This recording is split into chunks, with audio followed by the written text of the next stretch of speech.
Let's start with a story you won't forget. In 2013, a neuroscientist named Dr. Helen Fisher conducted a study on love and the brain. She put heartbroken men into MRI machines and watched as their brains lit up in the same regions as cocaine addicts in withdrawal. Love, she concluded, isn't just an emotion, it's an addiction. And like any addiction, it clouds judgment, erases boundaries, and turns rational men into slaves. Now ask yourself, why would nature wire men to become addicted to women? The answer is as brutal as it is obvious. Because without this chemical leash, men would never tolerate the raw deal of monogamy. Nietzsche saw this coming. He wrote, "In revenge and in love, woman is more barbaric than man." He understood that love is not a gentle bond, but a battlefield, one where women hold the advantage. Biologically, women are the selectors. Men compete, women choose.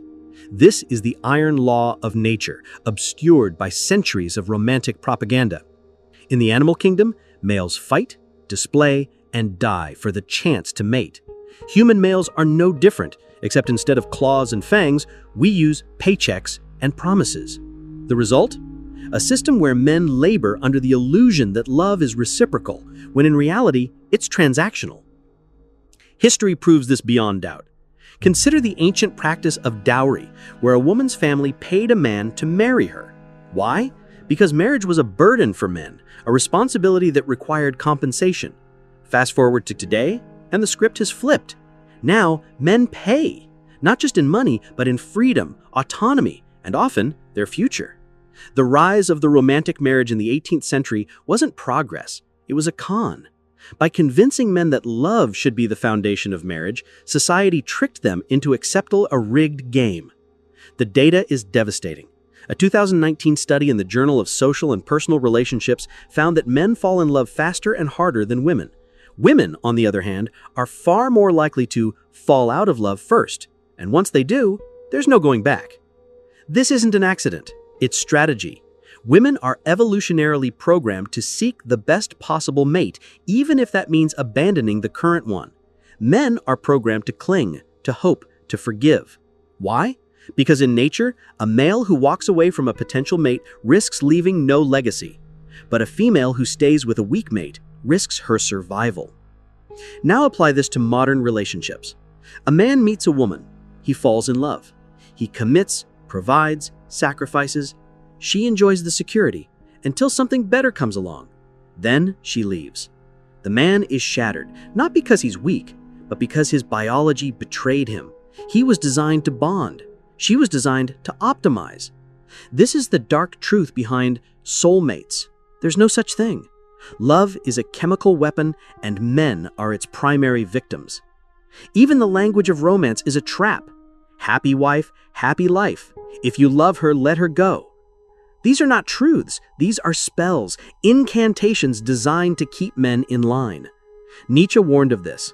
The irrationality of a thing is no argument against its existence, rather a condition of it. Love is irrational by design, because reason would set men free. But the greatest trick of all is the illusion of female loyalty.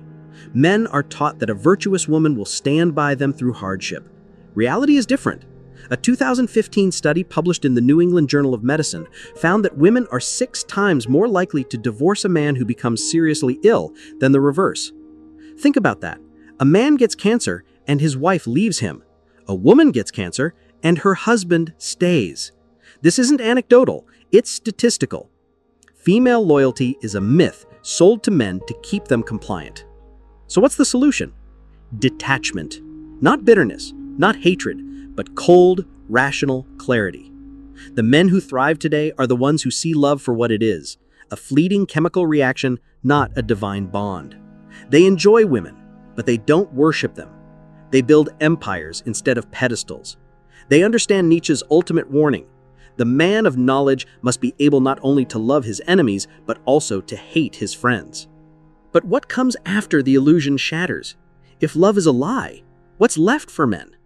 This is where we reveal the forbidden path, the way of the true sovereign man, the one who lives beyond the system's grasp.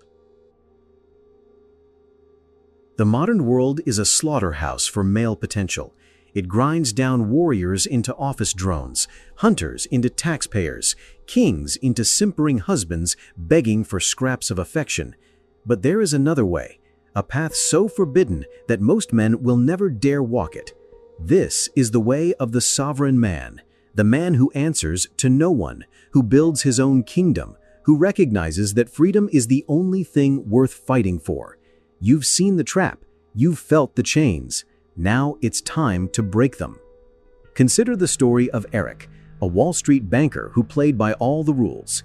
He married his college sweetheart, bought the suburban home, worked 80-hour weeks to provide.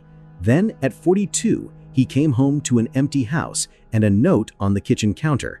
She'd taken the kids, half his assets, and left him for a yoga instructor. Most men in his position collapse. They drown in alcohol, antidepressants, or worse. But Eric did something radical. He walked away, not from responsibility, but from the lie. He moved to Montenegro, built a remote consulting business, and now lives on his own terms. No alimony, no custody battles, no begging for scraps of time with his own children. He's free, and that freedom makes him more dangerous than any married man could ever be. This is what Nietzsche meant when he wrote, "The individual has always had to struggle to keep from being overwhelmed by the tribe. If you try it, you will be lonely often and sometimes frightened. But no price is too high to pay for the privilege of owning yourself." The sovereign man understands that true power lies not in controlling others, but in being utterly uncontrollable. He doesn't reject women. He sees them for what they are, beautiful distractions, but never destinations. History whispers the truth to those who listen. The Roman Stoics knew it. Marcus Aurelius, ruling the most powerful empire on earth, wrote in his private meditations, "You have power over your mind, not outside events. Realize this and you will find strength." The samurai knew it. Miyamoto Musashi, the undefeated swordsman, lived and died without ever marrying, without ever kneeling. These men weren't lonely, they were liberated. While others begged for love, they mastered themselves. While others built families, they built legacies that outlasted civilizations. The data confirms what the ancients understood. A 2021 study in the Journal of Happiness Studies found something astonishing. Unmarried, childless men are the happiest demographic in modern society. Not women, not married men, the men who said no to the script. Meanwhile, the National Bureau of Economic Research found that marriage decreases male happiness by an average of 14%, while increasing female happiness by 10%. The math doesn't lie. Marriage is a happiness transfer from men to women, a theft disguised as tradition. But the sovereign man goes further than mere avoidance. He builds, he creates, he becomes something the system cannot touch. Look at the great disruptors. Tesla, Beethoven, Da Vinci, Nietzsche himself. None were family men. They were obsessives, monsters of will who traded domestic comforts for immortality. The modern equivalent?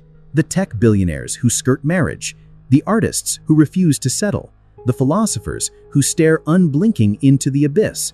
These men don't just reject the system, they render it irrelevant. The path isn't easy. There will be loneliness. There will be moments when the world seems designed for couples, when every advertisement, every movie, every holiday mocks your choice. This is the final test. Most men break here. They crawl back to dating apps, to compromises, to slow emotional suicide. The sovereign man stands firm. He understands what the masses never will, that true connection comes from strength, not neediness. That women, like all people, are drawn to power, not the power to control others, but the power to be utterly self-contained. Your mission, should you choose to accept it, is simple but brutal. 1. Build a body that commands respect. 2. Accumulate wealth that can't be confiscated. 3. Cultivate a mind sharp enough to cut through illusions. 4. Embrace solitude until you become someone worth following. This is the essence of Nietzsche's Übermensch, not some cartoonish Aryan ideal, but the man who transcends the petty morality of the herd. The system will hate you for this. It will call you selfish, immature, afraid of commitment. Let it. The same system that praises single mothers vilifies single men. Why? Because a man who can't be controlled is society's greatest fear. He doesn't consume mindlessly. He doesn't obey without question. He's a wild card in a world built on predictability. This isn't about hating women. It's about loving yourself more than any illusion. The sovereign man appreciates women, enjoys them, but never worships them. He knows that beneath the makeup and the marketing, they're human, flawed, beautiful, and just as trapped in biology's game as men are. The difference, he refuses to play. Nietzsche's final warning echoes across the centuries. Become who you are. Not a husband, not a provider, not a character in someone else's story. The sovereign man writes his own. The question isn't whether you're capable of this, it's whether you're brave enough to try. The cage door is open. Walk out.